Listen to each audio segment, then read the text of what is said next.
Welcome back to Cyclone InCYders. Matt Van Winkle and Sam Turner once again bringing you another episode of Cyclone InCYders. We've got a good show for you today. We're going to break down the TCU win. We're going to talk with Jamie Straube, Andrew Schneider, our volleyball insider. We'll be joined by Jamie Straube in studio, and we're also going to preview the upcoming game against Kansas State. So a big show today, Sam. Let's get things started with this big TCU win. Quite a difference from what we saw last week against Texas Tech at home. Iowa State really struggled on offense. Steele Jantz turned the ball over a lot. Paul Rhodes decides to make the switch at quarterback, go with Jared Barnett, a guy that has only seen action one time this year against Western Illinois and has arguably one of his best games of his career. It was an unbelievable performance there by the Cyclones down in Fort Worth. I mean, last week's show, we were so down on the team after that loss against Texas Tech. They come out against TCU and just played their tails off. Jared Barnett, he's the guy that led the team the whole game long, and nobody thought he was even going to play. Yeah. Into the game, most people thought Steele Jantz was going to be the starter, and Rhodes had pretty much indicated that unless Barnett really did what he needed to do in practice and outplayed Steele, that was the only reason that he would be the guy. But he must have really had a great week of practice, and he came out and just lit it up. Yeah, you make a good point that Rhodes really didn't allude to who was going to be that starter. It really was a game-time decision. And then Eric Heft from Cyclone Radio Network reported that right before the game, pretty much about 5 minutes before the game, that Jared Barnett was taking snaps with the first-team O-line. So there you go. If Paul Rhodes decides to go with Jared Barnett, he looked like a genius there in the first half. The first drive, Iowa State goes out. Josh Lenz scores a big touchdown. Josh Lenz, we'll move to him, a guy that hasn't really done much this year. You know, that first game of the year against Tulsa has that big touchdown. The first points of the year for Iowa State gets that big touchdown. But really, since then, we haven't seen him a whole lot. I think he only had about 5 catches, maybe about 50 yards in the previous 3 games. So Josh Lenz, the big player, the guy, you know, the hero of that game, 3 touchdowns receiving, over, 147 yards receiving, and he threw for a touchdown. This guy did it all. Josh Lenz, what a guy. I mean, one of the most complete performances you will ever see out of a player, period. And nobody was happier about Barnett being in at quarterback this week than Josh Lenz. You could tell all game long he was the guy there for Barnett. That Barnett to Lenz connection was it, and he played his tail off along with everybody else. I mean, it was just a great performance. And absolutely. And Josh Lenz, not only was Josh Lenz the biggest player of the game, but the defense. Let's move to the defensive side of the ball. I thought the defense played an outstanding game, only allowing the 15th ranked team to score 23 points. And this is a team that's been putting up just gaudy numbers. And their defense was the second best coming into the year in scoring. So, and Iowa State puts up 37 points against. That's unbelievable from an Iowa State offense that the previous week just looked terrible. And let's talk about the coordinators too quickly. I thought it was a very well coached game.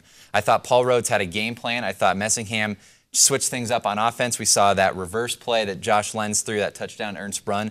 There's a lot of stuff mixing it up. Got a lot of the running backs involved. I think 3 or 4 guys had at least 30, 40 yards in the game. So really, the coaches really mixed it up. And obviously, the defense was there once again for Iowa State. So what did you think of the coaching in this game? Well, it was interesting because I personally didn't think the game plan was that much different. The play calling was that much different. But Barnett just executed it to perfection. Yes. I mean, he just did his job so much better than Steele did.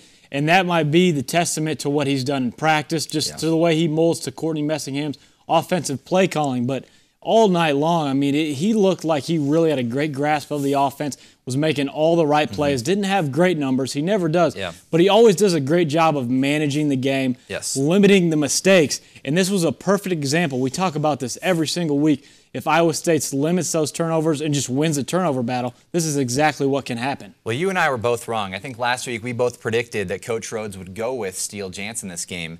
And obviously things unfolded for TCU. Casey Pahal was not available in that game, obviously, with his legal problems. But Coach Rhodes decided to go with Jared Barnett. And I think that was a smart move. You know, last year, Jared Barnett goes down to Texas Tech and leads the team to a big win. A game where they had lost three games previous to that game and really just looked great. And I think you hit it on the head when he said he manages the offense better. And it seemed like the offense yesterday was just in a better rhythm right from the get-go. I mean, when Texas Tech came up to Ames, they just looked like right off the bat that they weren't ready to go. I think they had 3 and out the first 2 possessions, and they just looked slow and sluggish. And that's not what you want out of a Big 12 quarterback. You want a guy that's got that's got what it takes to lead the team to a scoring drive, and I think we saw that out of Jared Barnett, and I think that it's obvious that he runs his own read better, and that's something that Steele Jantz was really struggling with in his first 3 games. So. Well, it seems like when Steele's in there, he kind of wants to do it all himself. He wants to be the guy. He wants to make all the plays, and he never looks like he's very comfortable there in the pocket. We talk about it week in and week out, him kind of getting into a rhythm, and that has a lot to do with the play calling there with Messingham. Yeah. And when he's making the wrong reads, making the wrong throws, throwing interceptions, making mistakes, he's never really able to get back on track. But from the start, Barnett looked like he had complete control of the offense, was making all the right plays, all the right throws, threw 1 interception. But other than that, he played a very excellent game. Absolutely. And what I want to know, though, is, Iowa State did play a good game, but where do they need to get better? They've got a big game coming up, which we'll talk about in this 3rd segment. But where do you think they need to get better at? Is it, obviously, the defense has been performing well, but is it, for me personally, I think that the running game needs to be a little bit more improved, a little bit more consistent.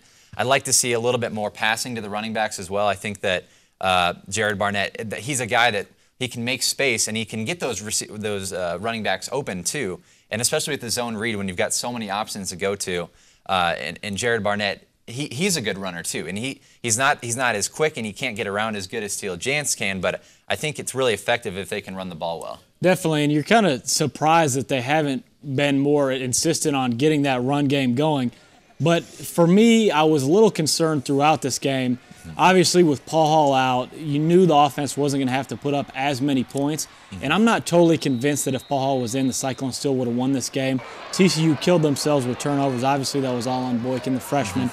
But if you look at the stats, I mean, Iowa State had TCU had 24 first downs. Iowa State with 15. Yeah. I mean, if you look at the stat sheet, TCU really ran up the stats a little bit more than Iowa State did, and if not for those turnovers, TCU probably would have won this ball game. They were having a lot of success moving the ball, and if not for the turnovers, this outcome could have been much different. Well, if you look at the Cyclone offense in that first half, they really, with the exception of those 2 big Josh Lenz touchdowns, really didn't play well. I think they only had about 50 yards of offense. Now, obviously, Josh Lenz had about 100 yards of receiving in that first half, and that was really nice. And you've got to consider that in Iowa State's play, but I think they need to be a little bit more consistent. Those big plays are real nice, and I think that's something that they were missing in those first 4 games. That big play. Obviously Josh Lenz had that first one and that big touchdown in the first game of the season. But I think those big plays. We saw the running backs have a couple big bursts here and there, but with the way Josh Lenz played and the way he was able to make those big plays, I think that's what we would need to see more of. But we just need to see more consistency in the passing game and the running game kind of even out too. No doubt about that. Paul Rhodes has talked about it. I mean, preseason, every press conference he has, he talks about the offense developing, scoring more points. When you face these Big 12 offenses, you're going to have to put up at least 30 points a game to win the ball game. Scoring in the 20s isn't going to be enough. I know that the defense really has played well up to this point, but the offense has to become more consistent, limit those turnovers, and that's what they did against TCU. And that's a good segue. Let's talk about the turnover ratio. 5-1 in favor of Iowa State in this game. 5 defensive turnovers. That's just unheard. I mean, we know this defense has been playing well. A.J. Klein, Jake Knott, the linebacker cores. But we saw a guy yesterday, David Irving, who we really haven't heard his name a lot this year. But he's a guy, he's been playing about half the snaps on defense. Came up with a big pick 6 in this game. Really, I don't want to say put the game away because Jake Knott's interception late in the game in the red zone really put that one away. But for a guy like David Irving, who last year started as a true freshman, this guy is a beast too. He is 6'7", about 220, 230, 230 pounds. To see this guy perform like that in a big stage, I think we need to see more of that at the defense, and I'm excited to see guys like Jeremiah George and David Irving make big plays like that. Irving's a big guy. Rhodes has talked about him a lot, and big and literal and figuratively. He's been talking about him all season. He really has, and coming into this season, I mean, Rhodes was a little disappointed by the way he hadn't progressed, and in this game, you really saw him mature. That was an unbelievable play there, intercepting the ball, taking it to the house. So with the continuation of his growth and development, he's going to be the type of player that Iowa State needs to bring to get into that upper echelon in the Big 12. Absolutely. The defensive line did a good job, and they're going to need to continue to do that, in my opinion, against Kansas State. But we're going to get to that Kansas State game in that 3rd segment. But coming up next, our own Andrew Schneider, our volleyball insider, is going to be joined by Jamie Straube, the middle blocker for the Iowa State volleyball team. You won't want to miss it. You're watching Cyclone InCYders. Colin Klein is a very big man. I don't know how many of you have stood next to him. He's a very smart football player. He's a very strong football player. Quarterback run game creates an extra gap in your defense. So you're outnumbered, so to speak. You got a guy that's very patient. In a situation where he already has you out-leveraged, you're outnumbered, he finds a way to have success. He presents a great challenge for our football team. I had a decent game. I feel like on the deep shots that we had, I threw some nice balls. But for the most part, I had to get a lot better. A lot of the reads that I made weren't very good. I had a lot of opportunities where I could have ran that I didn't take advantage of. Now seeing that on film, I have to know that I have to be more focused in the game when the game time comes, and being able to see those opportunities and take advantage of them. Welcome back to Cyclone InCYders. Andrew Schneider here, your volleyball insider, as Matt would say. And today we're joined by one of the volleyball players, a senior leader, middle blocker Jamie Straube. Jamie, welcome to the program. Thank you. Thanks. You guys are coming off just a big road win to kind of bounce back after a loss at Kansas State.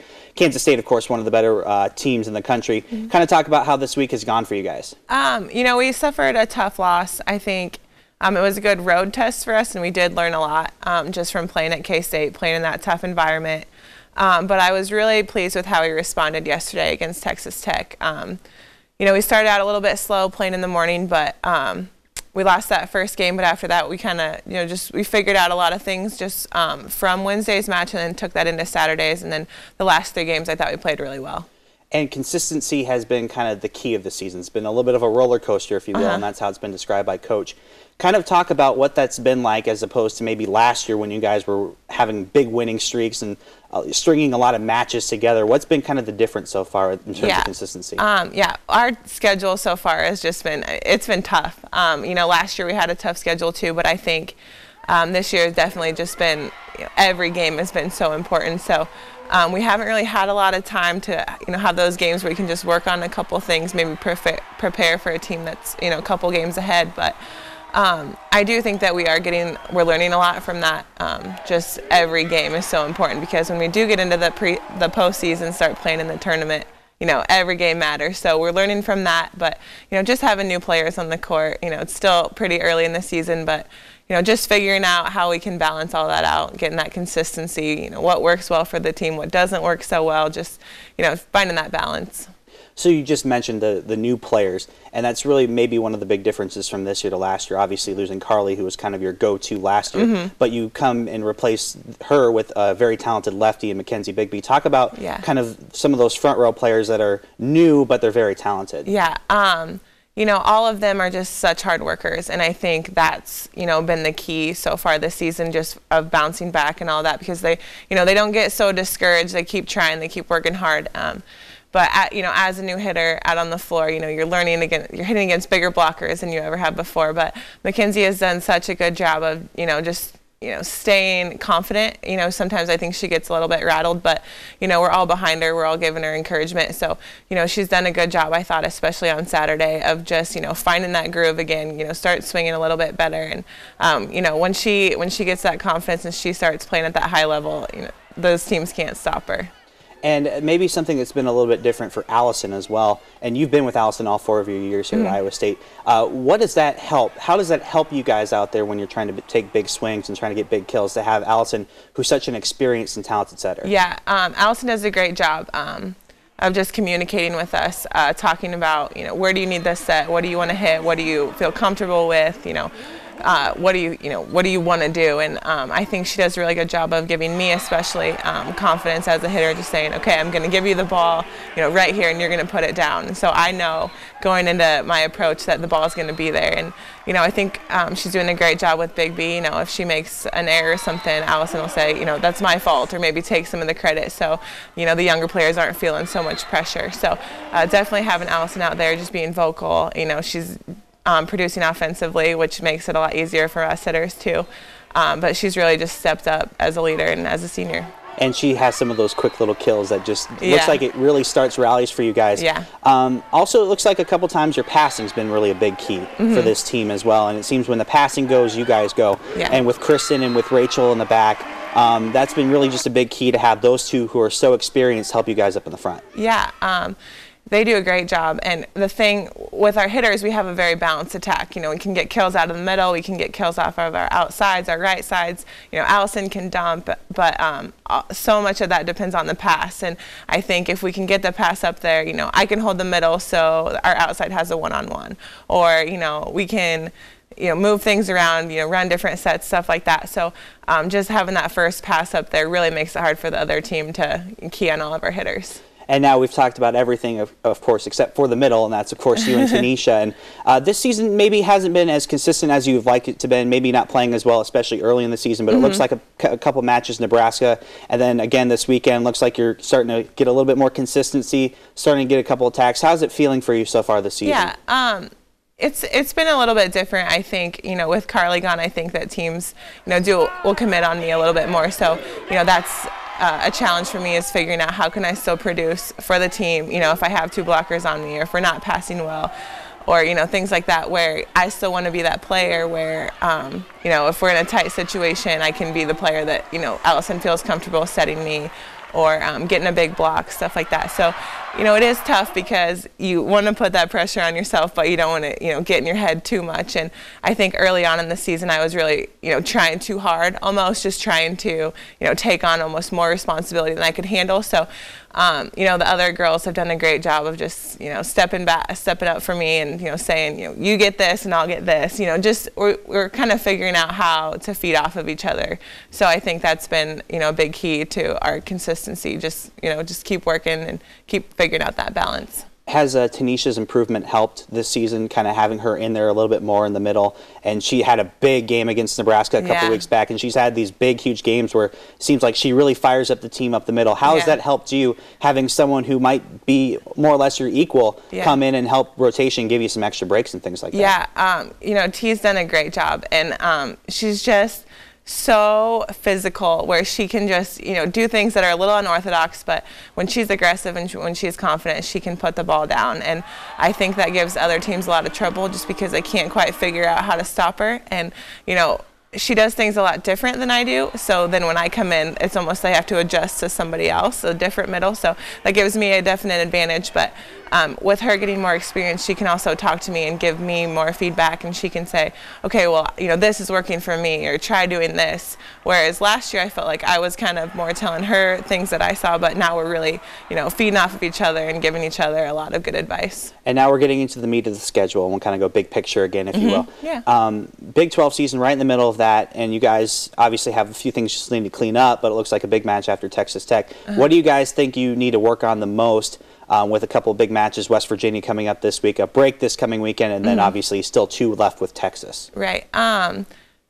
I think our big thing is, like you said, consistency, and then just playing on the road, I think is so tough, especially with the new girls on the court, you know, getting used to the feel of a new gym, you know, tough road crowds. Every team in the Big 12 is out to get us, you know, so that's just, you know, having that target on your back, you know, being able to handle that pressure. But, you know, we've had some things that we've been working on in practice, and I'm just waiting, you know, patience and everything, but it will all just show up on the game, or at the game. So I think we just have to keep working really hard in practice and taking that competitive mindset into practice, so when we get into a game, we get into a pressure situation, we're comfortable dealing with that. And do you think just the improvement, I think you kind of touched on a little bit, the improvement of those younger players getting used to those big road matches against, especially in courts like in Texas and in Kansas State, just, you know, fans on top of you. Is the improvement of those young players a big key then, so that some of you seniors don't have to maybe necessarily carry the load that you've had to so far? Yeah, I think it's just so important that in volleyball everyone's on the same page and everyone's feeling comfortable with each other, feeling confident out there. So, you know, it's a lot of them, you know, the younger players feeling comfortable out there, but it's a lot on us older players, you know, making sure that they're confident and making sure that they, you know, feel comfortable out there too. So, you know, it's a lot on them, just making sure they're ready to go for the game, but it's a lot on us too, you know, making sure that, you know, they're, before every game, that they're feeling good. And of course, last question here, the big goal for the season has to get past that Elite 8 barrier when you guys are in the tournament. What's it going to take after this Big 12 season? Obviously, still a lot of season left up until December. What do you think it's really going to take for you guys to get there? it all has to come together. I think end of the season, everyone's just, you want to be playing your best game. And I think there has been some games early in the season where we haven't had it all together, where, I don't think all aspects of our game have been, 100%. But I really do think that we'll peak at the right time. And, we might have a couple bumps along the way. We might have a couple losses that we'll look back and, kind of wish we would have played a little bit better, but in the end, it really does matter how we're playing in the end of November, early December. So I think it's really important for all of us to stay optimistic and to stay excited about this season and just keep looking forward. Keep driving and keeping that Final Four goal in our mind the whole time. All right, we'd like to thank you, Jamie, for joining us today on Cyclone InCYders. Thank you. And coming up after the break, we're going to have a preview of the Kansas State-Iowa State football game. Dean Berhow-Goll of the Iowa State Daily joins us in studio next. You're watching Cyclone InCYders.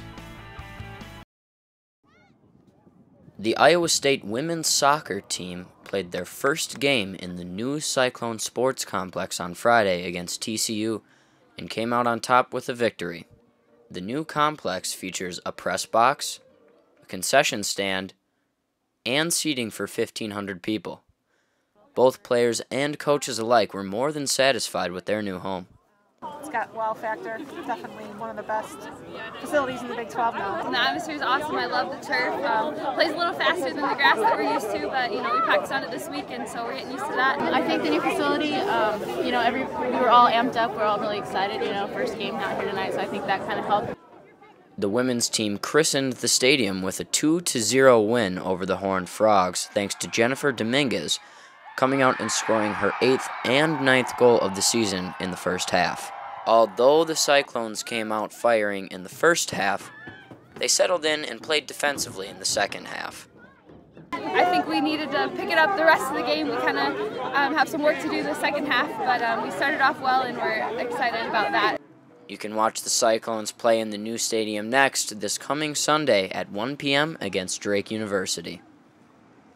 Welcome back to the third and final segment of Cyclone InCYders. Matt Van Winkle, Sam Turner, and now joined by the assistant sports editor of the Iowa State Daily, Dean Berhow-Goll. Dean, thanks for coming on with us. Appreciate you having me. Yeah, and Dean, Iowa State coming off a very big win down in TCU and Fort Worth and got a very intriguing matchup coming up on Saturday with Kansas State, a team that is ranked 6th in the AP, I think 5th in the coaches poll. So, and Iowa State is creeping up there. I think the polls came out today, and Iowa State is 28th in the AP and 25th in the coaches poll. So this is setting up to be a pretty good game. I think it is. I think it's kind of interesting that Kansas State presents a little bit of a similar attack that TCU had this last week with the quarterbacks. You have Colin Klein, such a dual threat.